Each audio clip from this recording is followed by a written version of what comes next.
White Fragility by Beverly D'Angelo was published in 2018.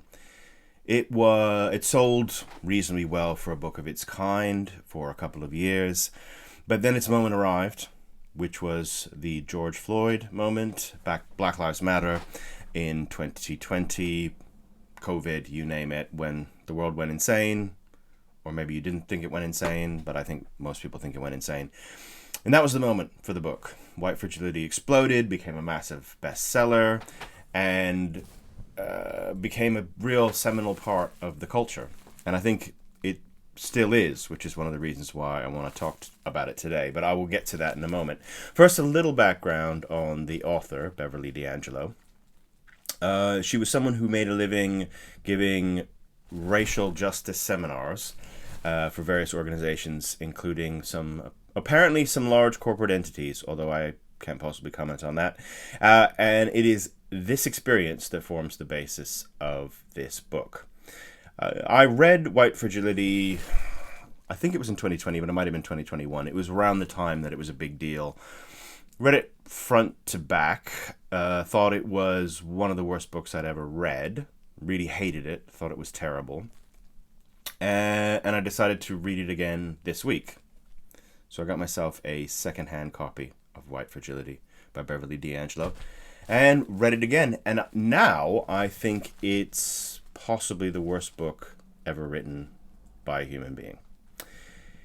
It's not, there's several elements that go into it. It's not that it's particularly badly written, although it is not very well written, but that's not really the problem with it. What really gets it over the line for me is how much damage I think it has done to Western society over the last 5 years.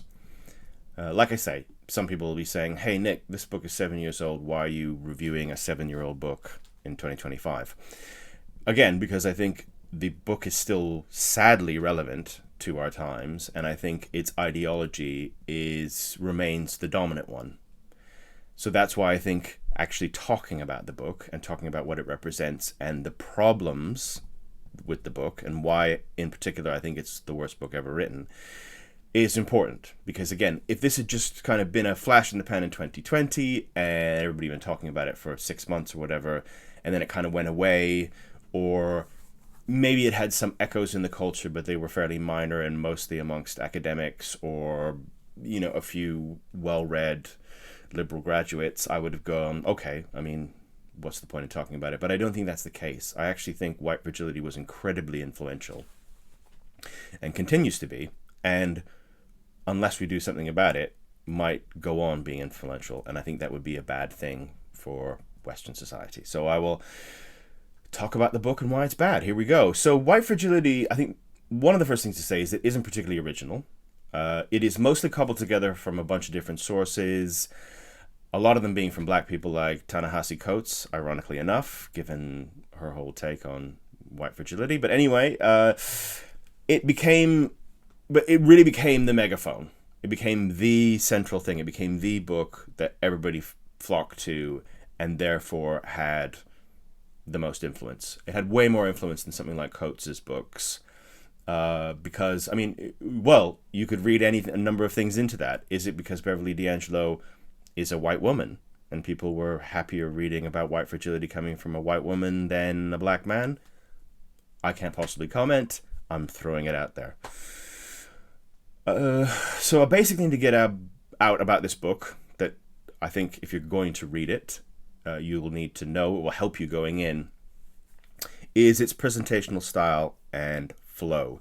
Now, most polemical books, so most books, by that I mean most books that are trying to convince you of something, they have a political point to make or an axe to grind, and they want as many people as possible by the end of the book to agree with them.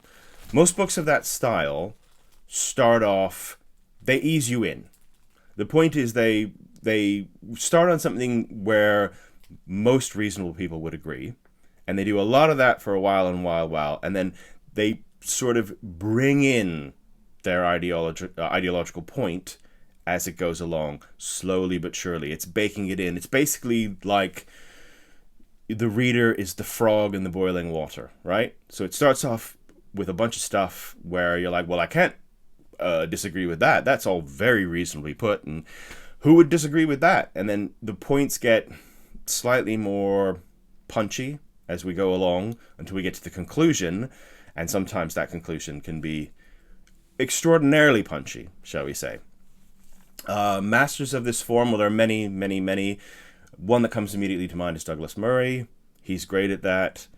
Starts with something, the first 2 chapters of any Douglas Murray book, the vast majority of liberals, left-leaning liberals, would probably go, he's got a few points there. Yeah, I kind of agree with that. And that's how it's done. Because the point is to bring people in, get them listening, you get their ear, you get emotionally on their level so that they're prepared to accept information, and then you slowly work on them. That's how good polemical books work. Whether you agree with the polemics of that particular book or not, the point is that style, that's the style. When it's done well, it's something to behold. I've read many polemical books over my lifetime, of course, being interested in politics. And when it's done well, it's quite a thing. Even if at the end it's not your politics at all. I mean, I've read plenty of Douglas Murray books, came away at the end going, I still disagree with Douglas on that, but good God, I mean, if someone could have got me to agree, it would have been that book. Again, that's a good polemical book. White Fragility is not a good polemical book. It doesn't employ this method at all. It punches you right in the nose, page 1, immediately. There's no easing you in. It's just, you are just thrown into the deepest of deep ends right away. She uses all the language, all the woke language, all that stuff. Immediately, there is no trying to get you to see her point of view using reasonable middle-of-the-road arguments. It's just bang. I will say that probably, at least from a marketing point of view, maybe this is smart. This was smart on D'Angelo's part, because I think she understood intrinsically on some level that you're either going to buy into her bullshit right away, or you never are. And so what's the point in trying to, ease people in? There's just no point. And maybe she has a point there. However, I would have at least given the book points if it had tried, I'll be honest. If it was trying to make an argument and get you to see her point of view, instead of assuming that you already shared her point of view, basically, it would have been a better book. Just as a book. But anyway, maybe that's not the point. I think the biggest thing, the most central thing to talk about in this book, because there's so much I could talk about in regards to this book, given how influential it has been on particularly young people across the West over the last 5 years. But I think the biggest thing to really understand about the book that's so important, that's overarching, right, is I think the the central thing about this book, that where D'Angelo arrived at her thesis is essentially based on a massive misunderstanding that Beverly D'Angelo has undertaken, right? Because one of the things you have to understand about this book that's so important is Beverly D'Angelo is a very, very, very, very, very, very annoying person, right? Beyond anything else, beyond whether she's not a great writer of polemical books, whether she's, this whole race thing is a grift on her part, I can't possibly comment. Whether she's actually a racist herself, which she sort of hints at sometimes, and actually having read White Fragility twice now, I think there's certainly a case to be made that she is indeed a racist herself, but that's a matter of opinion. Beverly D'Angelo is unquestionably, objectively, a once in a generation annoying person. And this is really important. You think this is, I'm just having a go at her and I'm making a frivolous point. I'm not, because the point of her book is she went around and she talked to all these white people about white fragility and racism and how they're all secretly racist and they don't know it. And even if they think they're not racist, they actually are. And this is a huge societal problem, etc., etc. And I think that everybody got annoyed at her and everybody got pissy with her and loads of people stormed off or yelled at her or were argumentative. And I think she based her whole idea of white fragility, that look at all these white people, they can't talk about race, based on a misunderstanding I think a lot of the times, I mean it. I mean, I obviously can't put a new number on this because I'd be pulling it out of the air. But like, I'm sure like 80-90% of people were probably just annoyed with her because she's annoying, right? Like, I'm sure if she'd walked into these companies and instead of talking about racial problematic justices or whatever, if instead she'd just talked about, like, I don't know, the Dallas Cowboys or Garfield comic strips or Marilyn Manson or Pickles or the heat death of the universe. I mean, I think people would have got just as annoyed with her. I think she would have caused just as many problems because she's really annoying. Watch an interview with her. The best one is in that Matt Walsh movie, the Am I a Racist? I think it's called. I reviewed the films at the time it came out, so I should probably know. But I think it's called Am I Racist or Am I a Racist? And her interview is one of the highlights because she is really dense and really annoying. And if you see other interviews with her, there are loads of them online because she was, I mean, she was right at the center of the cultural zeitgeist in 2020. So on YouTube, it won't be hard to find an interview with Beverly D'Angelo.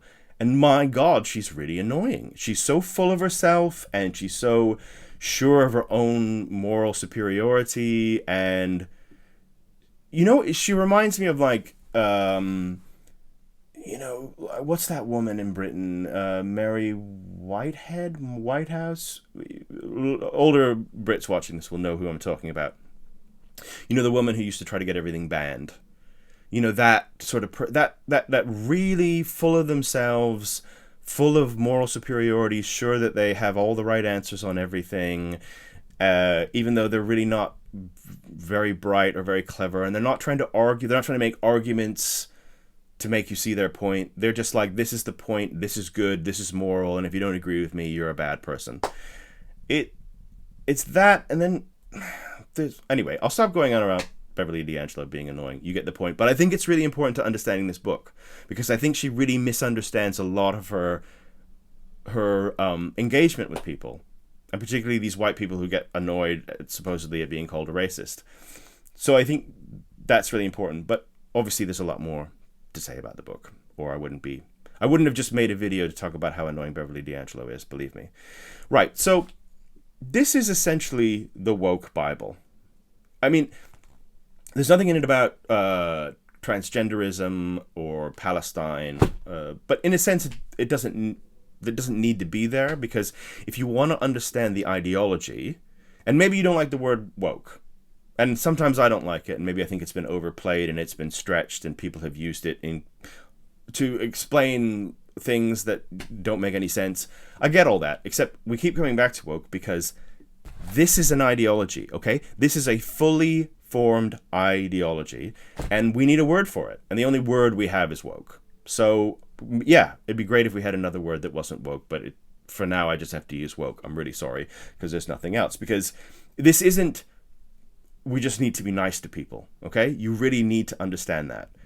This is, it's a way of looking at the world that has really taken over the last 5 years on the left, and it's extraordinarily harmful describing this ideology. It's complex, which makes it difficult, but I think trying to boil it down to its essence is, again, I said this book has nothing in it about Israel-Palestine, but actually, if you read White Fragility, you'd understand way more about how young people approach that topic and why they say things like, why they'll be happily marching through London, you know, talking about river to the sea and all that stuff. And I think a lot of older people would be like, well, what's going on here?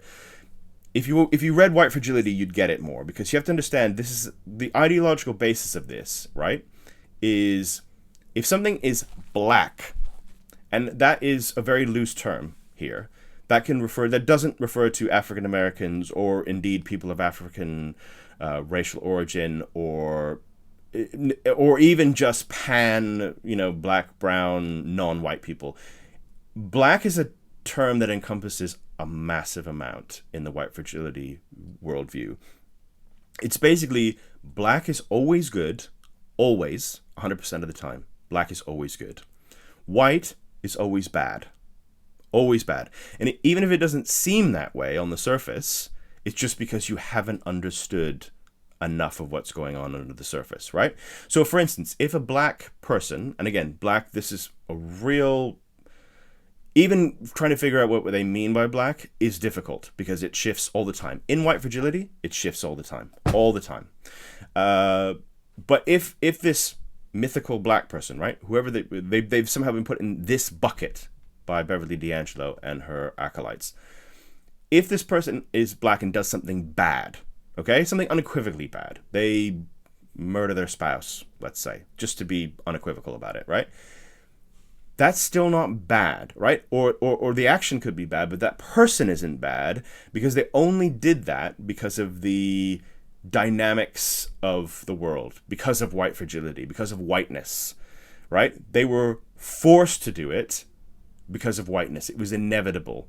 In other words, they were just a victim of the system.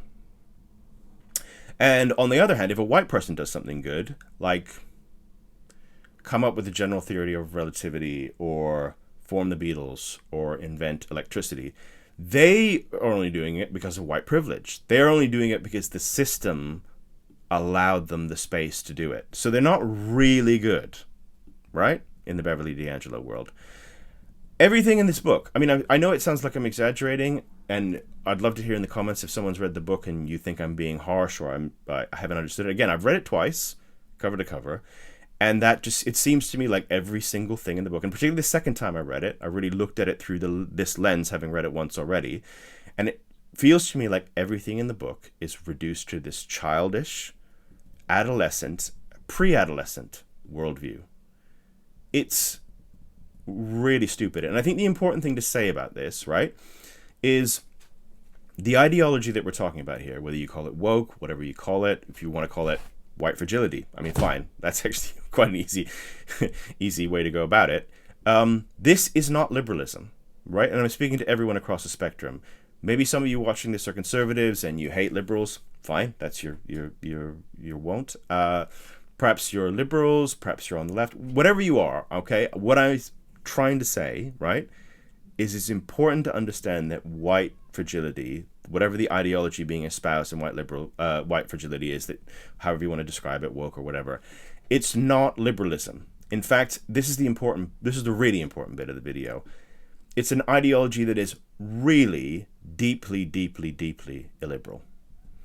In some ways, and this is a bit controversial, and I might upset people with this, in some ways it's a bit more old school conservative, in the sense that it's in the way that a certain kind of paleo conservative would try to uphold a society based on a Christian framework, right?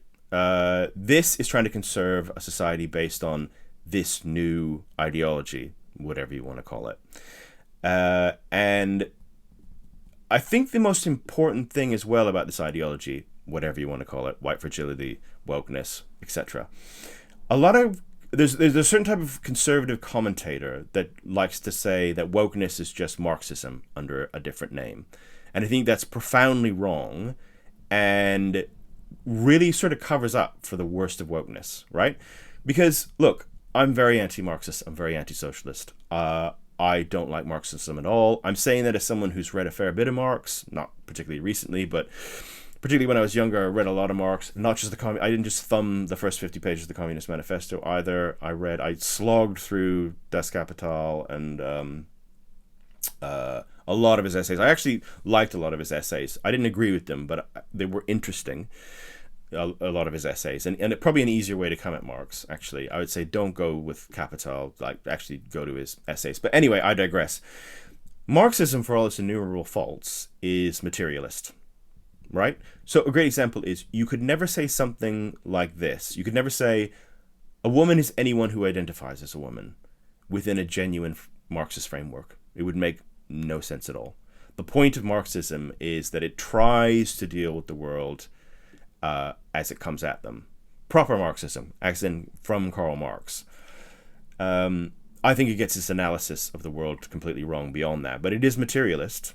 I will give it that, right? So all that a woman is, you can't define a woman, and black is good always and white is bad, all that sort of stuff comes from the postmodernists. So really, woke, I mean, the worst thing about woke is that it's hard to pin down, and they don't like the word woke because it defines it, and they don't want it defined. They want to just say, this is just common sense. That's what they essentially want to say, even though that's evidently not true. And part of it is it's an ideology cobbled from a bunch of disparate parts, right? It's got a little bit of Marxism, it's got a little bit of postmodernism, there's a little bit of like Hegel in there, there's a little bit of actual like genuine fascism, authoritarian stuff, and it's all just kind of jumbled together to make one gigantic shit sandwich, right? So I'm going to close on the two worst things about white fragility, because I don't want this to go on too much longer.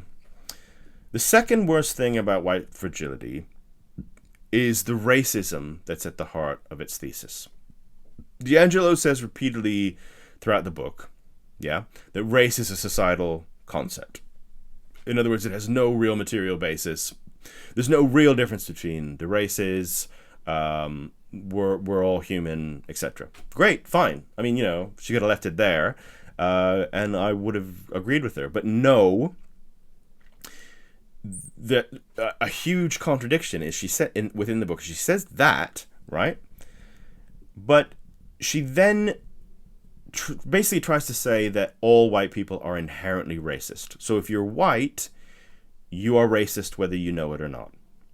Now, to be fair here to D'Angelo, I'm pointing out how bad a writer she is at this moment, but I have to be fair to her ideologically, which is one of the things that she constantly confuses throughout the book is a sort of American-centric view. Basically, she's talking about America specifically, and then it's confusing whether the point that she's trying to make applies strictly to America and its racial politics, or if it applies to the Western world, or if it applies to the entire world.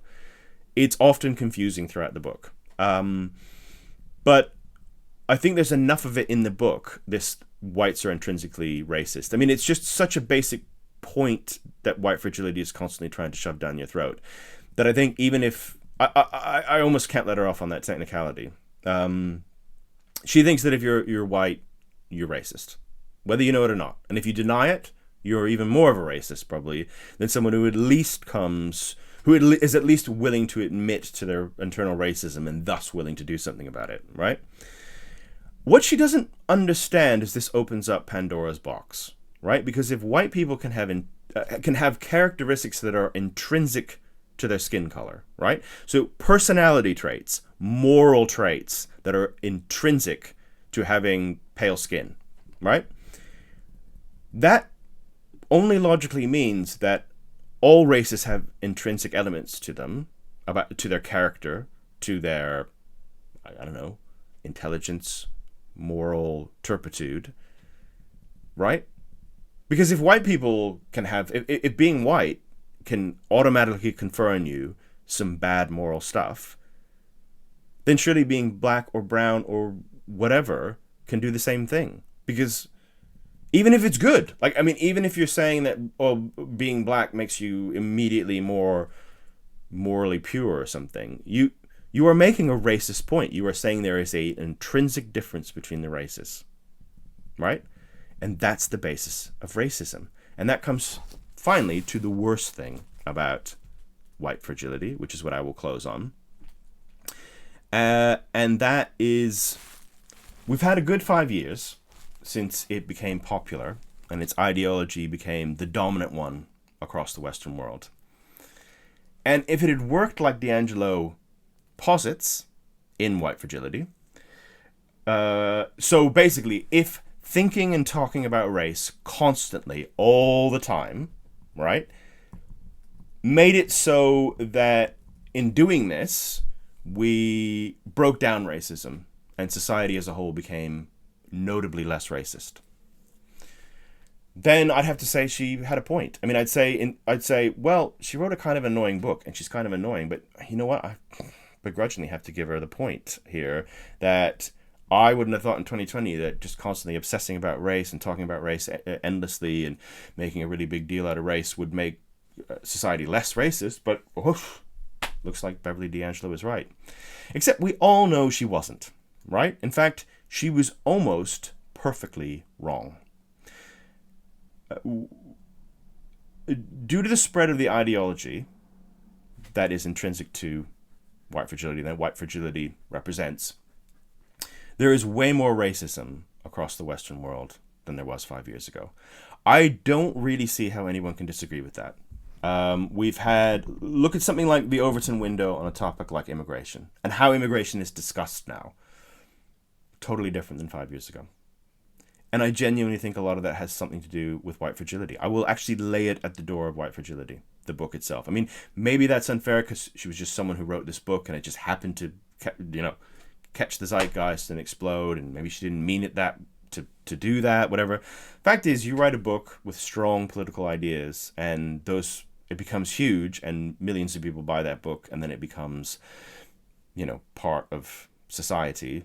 I think at that point you can't just say, well, I only meant for 100 people to read this. That's just foolish. Why did you put it out? If you put it out there, you clearly thought it was correct, and that if it was adopted by millions of people, it would be for the good.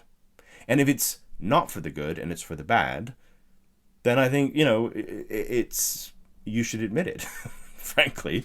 I think I certainly would. If I came up with a book where I said, I really think if we do X, it'll be great, and then it turned out it was shit, I genuinely think I would be, I'm not happy to, but I begrudgingly would have to say, I'm sorry I was wrong about this. I'm not expecting that from Beverly D'Angelo anytime particularly soon. But, life surprises you sometimes. I just have to say in closing that white fragility had the precise opposite effect on society that one has to presume Beverly D'Angelo hoped it would. It didn't make us less racist as a society, it made us more.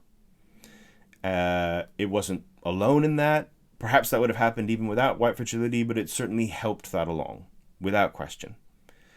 I think it also did a lot of other negative things. I think from a European perspective and a British perspective, I think it made the Americanization of politics just that much worse, and that much more toxic in terms of the ideas that were introduced and popularized.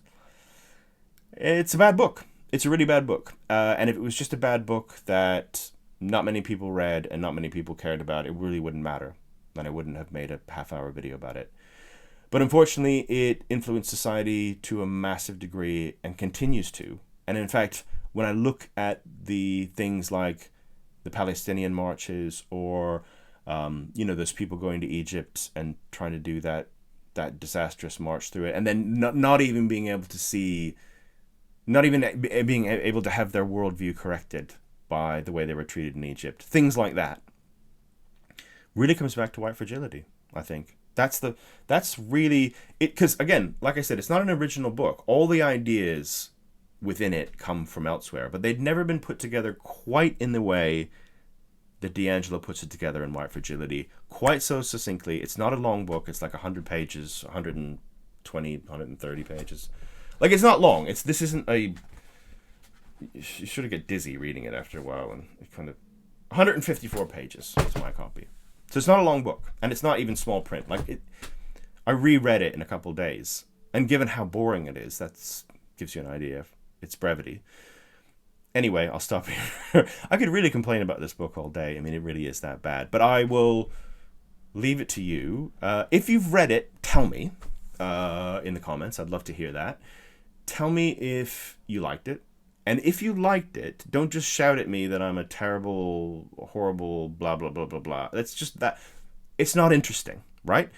If you read the book and you liked it, or you read the book and maybe you didn't love it or whatever, but you got something out of it, please tell me. I would love to know. I would love to have a reasonable conversation on this and just get a perspective from someone who got something positive out of this book. Because as I say, I read it twice. It was painful both times. I'm glad I did it because I actually really understand, I think, the current left's ideology a lot more from White Fragility. I think it's the best book that's a shorthand to understanding it.